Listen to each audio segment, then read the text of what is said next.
আজ আমরা চলে গেছিলাম হাঁস, মুরগি, ছাগল, গরু এই সবগুলো খুঁজতে। তো কোথায় খুঁজতে গেছিলাম তোমাদেরকে বলি, হাসিও পাচ্ছিল খুব।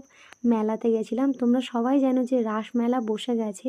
তো আমরা গেছিলাম বিকাল ৫টা ৫:৩০টার দিকে। এখন শীতের বেলা, যেহেতু জানো যে শীতকালে সন্ধে হয়ে যায় খুব তাড়াতাড়ি। আর ওখানে গিয়ে উম, একটা স্কুলের প্রজেক্ট দিয়েছিল, ইন্ডিয়ান ভিলেজ।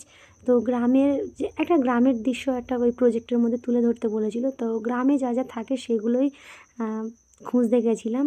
তো খুঁজে পাইনি, প্রায় ওই সাইডটার দোকান টোকান যা বসেছিল সবটাই দেখা হয়ে গেছে। আর এই ধারটা ঘুরলে হয়ে যাবে। আর এখন দেখতে পাচ্ছ যেহেতু সন্ধ্যের টাইমটা, তো মেলাটা পুরোটাই ফাঁকা। আর যেটা খুঁজতে গেছিলাম সেটা তো পাইনি, যেহেতু মনটা তার জন্য একটু খারাপ হয়ে গেছিলো।